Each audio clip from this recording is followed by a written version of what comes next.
We out here open talk off the leash with both of my brothers. I did time with these dudes. I grew up with these dudes. You know what I'm saying? And I'm gonna sit here today and open up with some good conversations, topics for y'all that everybody gonna relate to.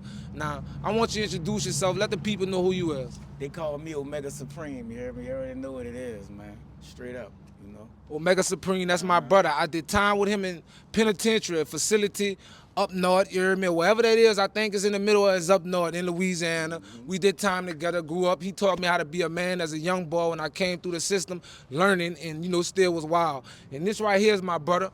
It's Woo. Woo to God, Marrero. We in Who the there. God, and this my brother. Both of us grew up around Supreme, you know what I'm saying? During time as youngins, Supreme was one of those who used to have the big yard on lock, rapping, doing things, you know what I'm saying? And off the big yard rapping, he used to teach us how to get prepared for real life society, for the world, for real things that was coming ahead of us. And I want you to sit here and let them know today, Preem, like, what was your role of people like me, youngins, coming inside the facility of the penitentiary? And I want you to let them know what penitentiary, what facility we was in. Oh, we was in Cottonport, Louisiana. Most people know about that. That done time in Louisiana, Central Louisiana, and it just was a time where I was under a lot of tutelage from a lot of brothers that just knew their history. They were readers. They were searchers of knowledge, and it took me about 2 years to start really conversating with them and debating in topics. And one thing that they did know that with music, they knew that I probably had a better shot at getting a lot of the young brothers that was in there to fall in line with the music, especially the ones that was really compassionate about coming home and pursuing music for their career. So with that being said, I'm glad that I was able to be.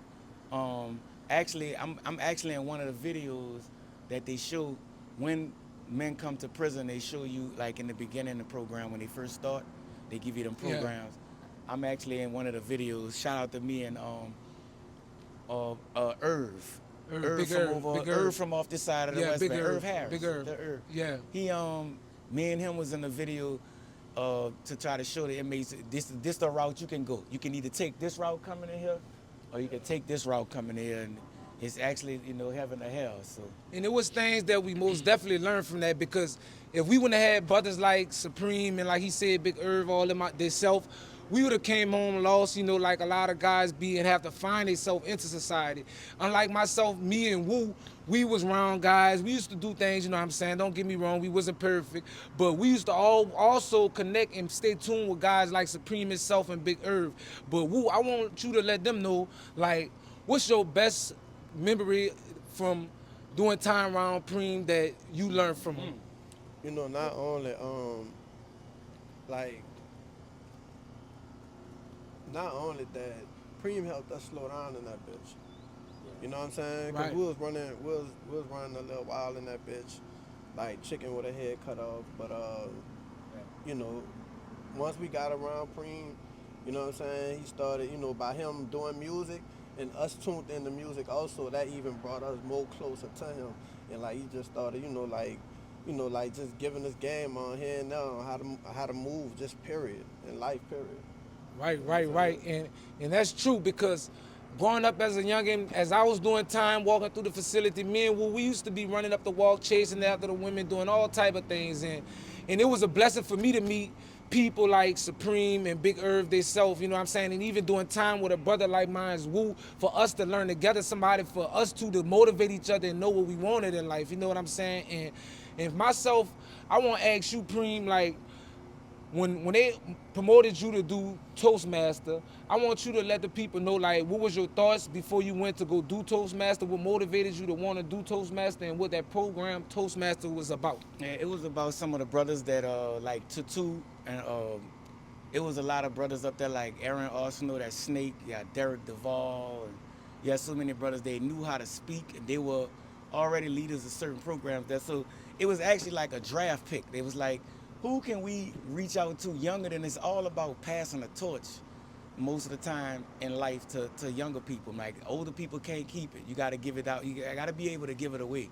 So I was honored, but I was shocked because I didn't think that I would become a president in a speaking club. And so being in a speaking club teaches a man like me how to present myself with anything in life. If I'm trying to sell anything, buy any type of product, presentation and the way that you present it to the public has a lot to do with your sales. So I was just glad I was able to, that many strong men that had been in prison for not doing right on the street would get behind me in a program like that. That was amazing.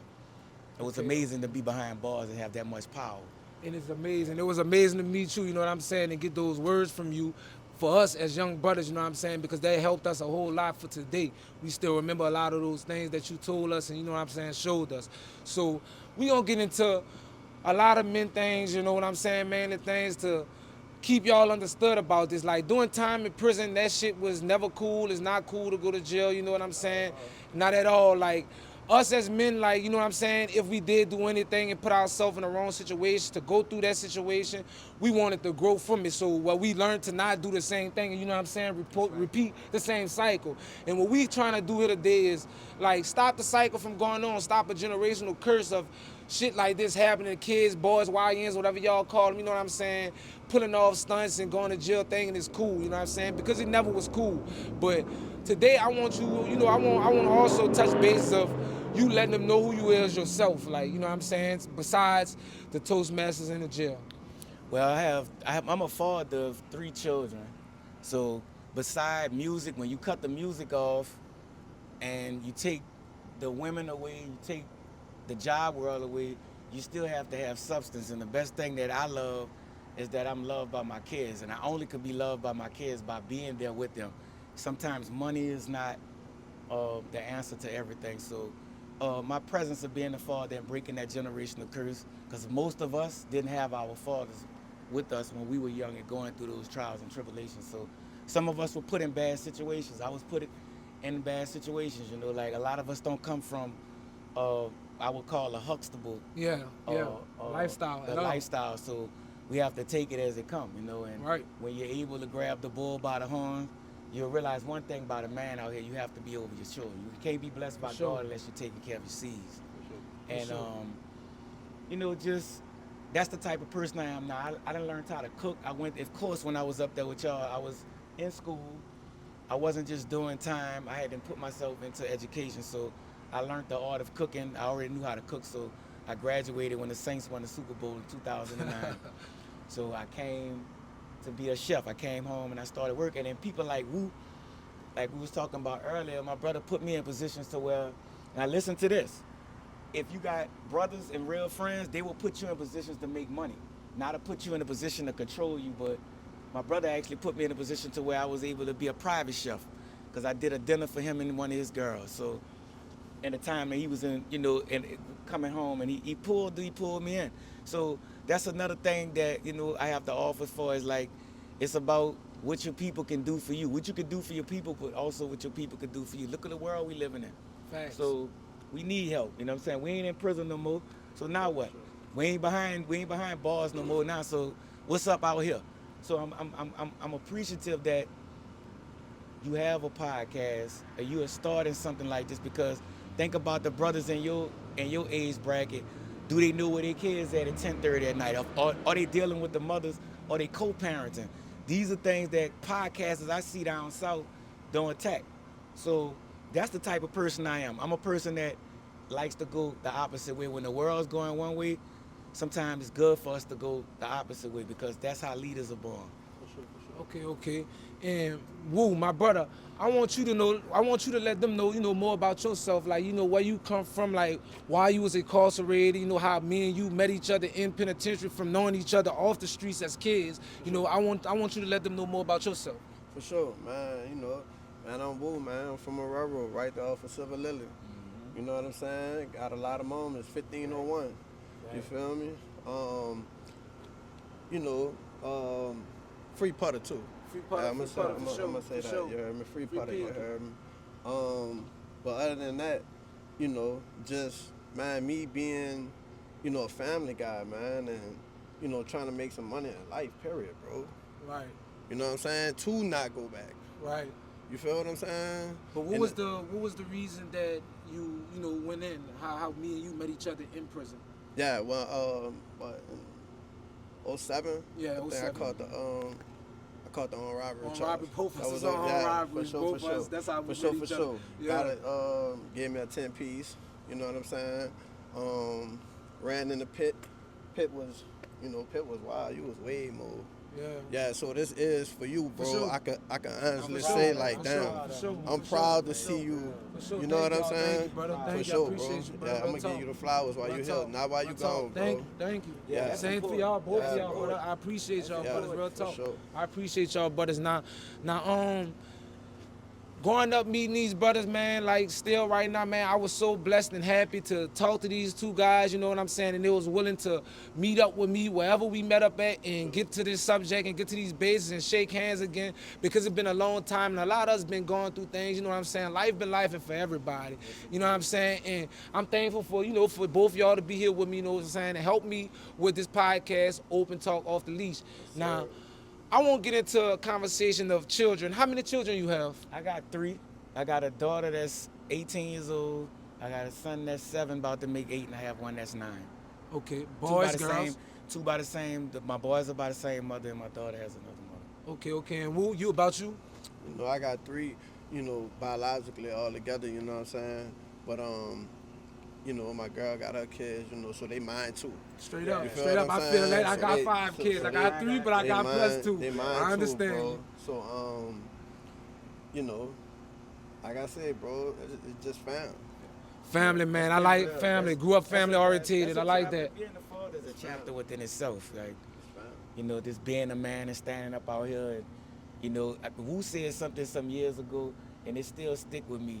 And I told him when I made my son, I said, man, I'm scared to be broke because I have a child.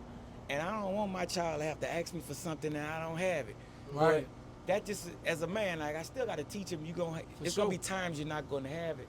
But that should motivate you to not go in the same direction. I stopped hanging out and everything when I made children. I always wanted to go to work, come home and be over my son, especially when he first was born, but I was there through pregnancy too, and Wu was too, so we both, see, a lot of people don't know about us. We have a lot of history. Me and Wu got a lot of history. Sure. And it gets to this point, bro. We done been out here with nowhere to stay. We done both pulled each other in.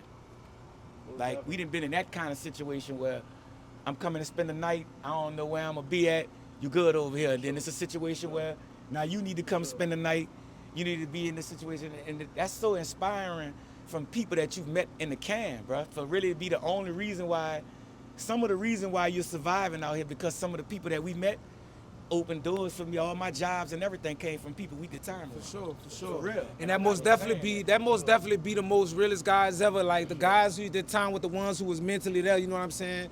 It wasn't just on the wild stuff. But, me myself, I grew up, you know what I'm saying, not really having a father, you know what I'm saying, around me, but that's what made me, like, I think, be a good father that I am today, from knowing what I wanted. You know what I'm saying? Like, because my father, he was into whatever he was into. I still love my father to this day, you know what I'm saying? Shout out to my pops, but the thing is, like, Shout out, Pops. for sure. it's the Big thing Woo. that I knew what I wanted around me, so I make sure my children feel loved by every second. That's right. You know what I'm saying? Now, as far as co-parenting, you know what I'm saying, we got to keep the relationships stable with mothers too, you know what I'm saying, as long as mothers keep them stable, because I'm a father who, no matter what, I'm still going to come through for my I child. told you what's going on with me and mine, you know what I'm saying? Like, I feel like that had to come to me. I was tired of getting into arguments. You have to, let me say this, in order for you to be a co-parent, you have to get rid of your relationship. Y'all have to let each other go out the relationship and put the relationship to the children. And that's why it's so hard for parents to co-parent, because they still holding on to the relationship. You have to let that go. If you really love your children, like most of these parents be saying, you'll really have to sacrifice and give up give up who you worrying about, who I'm sleeping with. And let's focus on what Lil and need. Need the uniforms, they need this, they need that. We gonna have respect each other and let them kids see respect. So I have one of the best relationships that I feel right now going. I mean, I'm not saying this to try to shit on nobody, but I really pump this for me and my kids' mother. Like, we got to stop